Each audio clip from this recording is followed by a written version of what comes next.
सभी कैंडिडेट्स को मैं एक चीज कहना चाहूंगा दोस्तों कि जब भी आप किसी एग्जाम को टारगेट करते हैं कि ये एग्जाम हमको क्रैक करना है, तो सबसे पहले जो ज़्यादा जरूरी होता है दोस्तों, उस एग्जाम के पैटर्न को समझ लीजिएगा, तभी जाके प्रिपरेशन की शुरुआत करिएगा। ज़्यादातर लोग जब एग्जाम में कॉम्पिटिटिव एग्जाम में असफल होने का मूल जो कारण है दोस्तों वो है कि बिना एग्जाम के पैटर्न को समझे ही वो प्रिपरेशंस में लग जाते हैं। यानी ढेर सारा किताब खरीद कर लाते हैं, कोई इंस्टीट्यूशंस ज्वाइन कर लेते हैं और बस सिर्फ पढ़ना ही उनको लगता है कि इतिहास पढ़ना, झारखंड जीके पढ़ना, मैथ रीजनिंग पढ़ना ही कॉम्पिटिटिव एग्जाम का प्रिपरेशन हो रहा है, जो कि बहुत गलत ट्रैक में होता है दोस्तों। ठीक है, जब भी आप किसी एग्जाम को फोकस करते हैं कि ये एग्जाम हमको तैयारी करना है, तो हमेशा उस एग्जाम के पैटर्न को समझिए।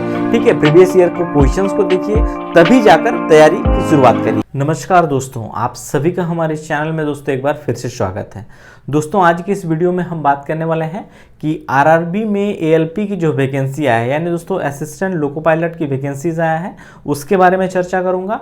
ये वैकेंसी दोस्तों हर जोन वाइज वैकेंसी है, उसके बारे में मैं डिटेल से बताऊंगा किस जोन में कितनी वैकेंसी, सारा इन्फॉर्मेशन दूंगा।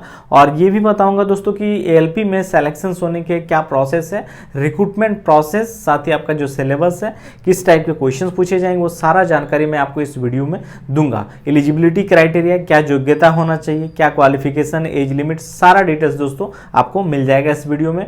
तो आप में से जो भी लोग दोस्तों गवर्नमेंट जॉब का प्रिपरेशन करते हैं, तैयारी करते हैं और गवर्नमेंट जॉब से अपडेट रहना चाहते हैं, तो चैनल को जरूर सब्सक्राइब, लाइक, शेयर जरूर करिएगा, ताकि और साथ ही बेल आइकन को जरूर प्रेस कर लीजिएगा ताकि लेटेस्ट वीडियो की जानकारी आप तक जल्द से जल्द पहुंच सके। तो दोस्तों ये है वैकेंसी आरआरबी यानी रेलवे रिक्रूटमेंट बोर्ड के द्वारा ये वैकेंसी आया है रेलवे में, वो भी है एएलपी यानी असिस्टेंट लोको पायलट, जो रेलवे में पैसेंजर ड्राइवर होते हैं उसकी वैकेंसीज है दोस्तों। ठीक है, 2024। और इसमें अगर देखेंगे तो टोटल वैकेंसी यहाँ पे देख सकते हैं 5696 पदों की वैकेंसीज है।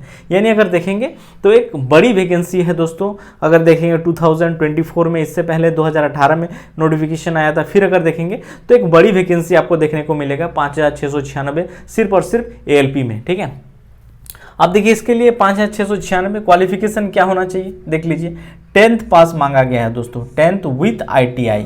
ठीक है, अगर आईटीआई नहीं है तो डिप्लोमा अगर है तो डिप्लोमा भी भर सकते हैं। अगर डिप्लोमा या बीटेक जो लोग किए हैं वो लोग भी इसमें भर सकते हैं। बट आईटीआई, डिप्लोमा और बीटेक इन तीनों के लिए क्या है, स्ट्रीम के हिसाब से ही वैकेंसी है। ठीक है, जैसे मैकेनिक्स जो है, डिप्लोमा में जो मैकेनिक्स क्या है, मैकेनिकल इंजीनियर है, वो लोग भर सकते हैं। आईटीआई में जो इलेक्ट्रिकल है वो भी भर सकते हैं। सारे डिटेल्स मैं आपको दिखाऊंगा अभी। ठीक है, घबराने की जरूरत नहीं है। अब देखते हैं एज लिमिट। एज लिमिट क्या होना चाहिए, तो दिया है 1/7/2024। ये है आपका कट ऑफ डेट, यानी इस डेट तक आपका मिनिमम जो है उम्र वो 18 वर्ष हो जाना चाहिए और मैक्सिमम जो है दोस्तों वो 30 वर्ष यानी 30 ईयर्स को क्रॉस नहीं करना चाहिए। इसके अलावा एज रिलैक्सेशन भी आपको इसमें मिलेगा कैटेगरी वाइज। जैसे अगर आप SC/ST कैटेगरी से आते हैं तो 5 ईयर का आपको एज रिलैक्सेशन मिलेगा। ओबीसी कैटेगरी से हैं तो 3 ईयर्स का एज रिलैक्सेशन आपको मिल जाएगा। ठीक है, अब देखते हैं एग्जाम फी। एग्जाम फी में क्या है दोस्तों कि जनरल कैटेगरी से अगर आप आते हैं, ओबीसी और ईडब्ल्यूएस, तो आपको 500 रुपये आपको एग्जाम फी पे करना पड़ेगा। इसके अलावा अगर देखेंगे SC/ST और PH फिजिकली हैंडीकैप्ड तो 250 रुपया, और फीमेल ऑल कैटेगरी, आप किसी भी कैटेगरी से हो तो 250 रुपया आपको यहाँ पे एग्जाम फी लगेगा। बट एग्जाम फी में आप सभी को पता है दोस्तों कि स्टेज 1 होने के बाद जो लोग मतलब क्वालिफाई नहीं करते हैं उसका पैसा रिफंड हो जाता है, अकाउंट में आपका ट्रांसफर हो जाता है। ठीक है, इसमें बेसिकली जो जनरल, ओबीसी और ईडब्ल्यूएस कैटेगरी है इन लोगों को 400 रुपया दोस्तों रिफंड होता है। ठीक है, इसके अलावा जो SC/ST PH होता है इन लोगों का पूरा फुल यानी 250 रुपये आपको फुल रिफंड मिल जाता है। ये रहा। अब एप्लीकेशन बिगन यानी इसका आवेदन कब से शुरू हो रहा है, तो आवेदन शुरू हो रहा है दोस्तों 20 जनवरी 2024 से लेकर ये चलेगा 19 फरवरी 2024 तक। ठीक है, ये रहा। अब हम लोग देख लेते हैं एक बार इसका जोन वाइज कितनी वैकेंसी है उसको एक बार देख लेते हैं, और साथ ही क्वालिफिकेशन रिलेटेड जो ट्रेड है वो भी एक बार देख लेते हैं। तो चलिए दोस्तों एक बार स्क्रीन में इसको भी देख लेते हैं। दोस्तों देख सकते हैं ये है नोटिफिकेशन जो आपको हमने बताया कि ALP का government of India ministry of railway के द्वारा। और ये इसमें देख सकते हैं असिस्टेंट लोको पायलट की वैकेंसी टोटल इतना है। और इसमें अगर देखेंगे पे लेवल इन 7 CPC लेवल 2 का जॉब है दोस्तों, बेसिक 19,900 आपका रहेगा। अब इसमें हम आपको दिखाएंगे दोस्तों बेसिकली आपका जोन वाइज वैकेंसी और साथ ही जो आपका एलिजिबिलिटी क्राइटेरिया योग्यता में जो आपका कैटेगरी मतलब में ये ट्रेड हिसाब से जो आपका मतलब वैकेंसीज है, ट्रेड कौन कौन से ट्रेड लोग एलिजिबल हैं वो दिखाऊंगा यहाँ पे। तो देखिए दोस्तों जो ट्रेड मांगा गया है बेसिकली अगर आप देख सकते हैं तो क्वालिफिकेशन ऑफ कैंडिडेट देख सकते हैं यहाँ पे ट्रेड दिया हुआ है, trade subject choice of part V में जो आपका एग्जाम होगा CBT 2 में, तो देख सकते हैं ITI में जैसे electrician, instrument of mechanics, wireman, armature and coil winder, refrigeration and air conditioner mechanics चलेगा, electronics mechanics, mechanicals radio and TV चलेगा, फिटर मैकेनिक्स देख सकते हैं, मोटर व्हीकल्स चलेगा, ट्रैक्टर मैकेनिक्स चलेगा, मैकेनिक्स डीजल चलेगा, ट्यूनर है। ये सारा जो ट्रेड है दोस्तों आपको दिख रहा है, ये सारा ट्रेड में आप अगर हैं तो आप अप्लाई कर सकते हैं, एलिजिबल है कहने का मतलब है। तो इसमें देख सकते हैं दोस्तों आपका हर जोन के हिसाब से वैकेंसी यहाँ पे दिया हुआ है। अहमदाबाद में देख सकते हैं 238 वैकेंसीज टोटल है।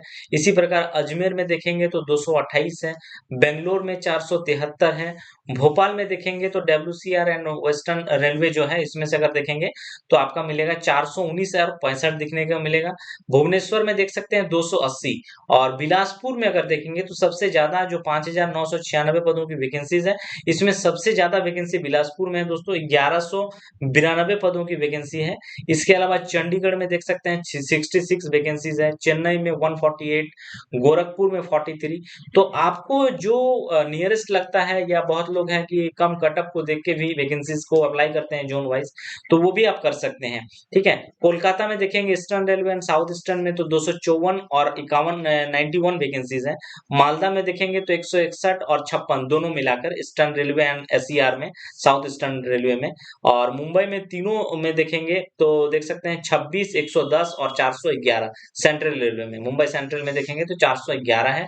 इसके अलावा मुजफ्फरपुर, पटना, प्रयागराज, ये सारा में यहाँ पे डिटेल्स दिया हुआ है दोस्तों, सारा देख सकते हैं। और कुल मिलाकर 5,696 पदों की वैकेंसीज है। तो ये रहा जोन वाइज वैकेंसी डिटेल्स। दोस्तों जैसे कि आप सभी लोगों ने देखा कि जोन वाइज वैकेंसी भी देख लिए और साथ ही जो आपका क्वालिफिकेशन में जो ट्रेड है उसको भी मैं दिखाया यहाँ पे। अब देखते हैं इसका रिक्रूटमेंट प्रोसेस कैसे सिलेक्शन होगा। बेसिकली सिलेक्शन के लिए यहाँ पे 5 स्टेज है दोस्तों। 5 स्टेज क्या है कि पहला स्टेज 1 जो है, जो कि है CBT 1 यानी कंप्यूटर बेस्ड टेस्ट आपका लिया जाएगा, ऑनलाइन एग्जाम।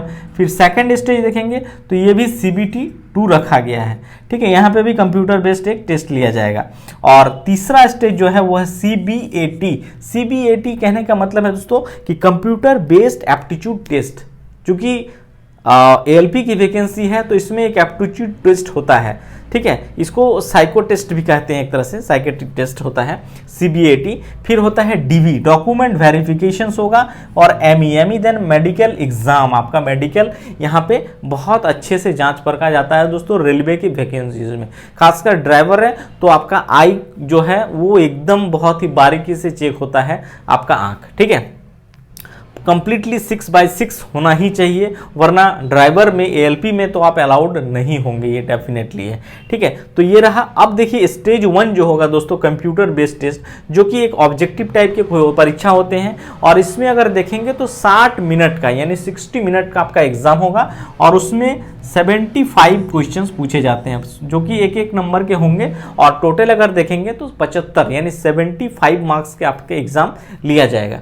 ठीक है, इसके अलावा अगर देखेंगे दोस्तों तो इसमें जो सेगमेंट पूछे जाएंगे आपसे, यानी जो 75 क्वेश्चन पूछे जाएंगे, बेसिकली मैथ से पूछे जाएंगे, रीजनिंग से, जनरल साइंस से और जनरल अवेयरनेस। सारे के सारे क्वेश्चन जो होगा दोस्तों वो आपका 10th स्टैंडर्ड यानी माध्यमिक स्तर, मैट्रिक स्तरीय प्रश्न आपसे पूछा जाएगा। ठीक है, अब देखते हैं CBT 2।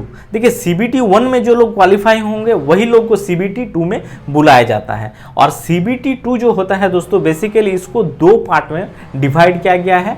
Part A and part B, दो पार्ट में डिवाइड है। अब देखिए दो पार्ट क्या है दोस्तों कि दो पार्ट में अगर जो डिवाइड है पार्ट 1 एंड पार्ट 2, ये जो एग्जाम होगा CBT 2 ये दोस्तों 2 घंटा 30 मिनट यानी 2.5 घंटा का एग्जाम होता है और क्वेश्चन 175 क्वेश्चंस आपसे पूछे जाएंगे, जिसमें से पार्ट 1 से 90 क्वेश्चंस और पार्ट 2 से 75 क्वेश्चंस, कुल मिलाकर 175 क्वेश्चंस रहेगा। पार्ट 1 बेसिकली आपका वही सेगमेंट रहता है दोस्तों, मैथ रहेगा, रीजनिंग रहेगा, साइंस रहेगा, अवेयरनेस रहेगा, जनरल अवेयरनेस।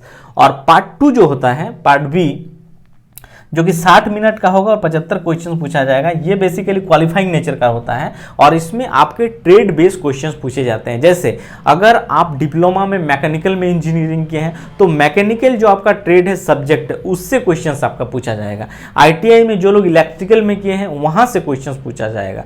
बीटेक में जो ऑटोमोबाइल इंजीनियर हैं वहां से क्वेश्चंस पूछा जाएगा। और बेसिकली मेरिट में इसके मार्क्स को जोड़ा नहीं जाता है, ये क्वालिफाइंग नेचर का होगा, सिर्फ क्वालिफाई आपको करना होता है। इसके अलावा CBAT जो होता है एप्टीट्यूड टेस्ट, वो इसके लिए मैं आगे दिखा दूंगा, एक क्वेश्चन सी पैटर्न ही दिखाऊंगा कि किस प्रकार का एप्टीट्यूड टेस्ट होता है।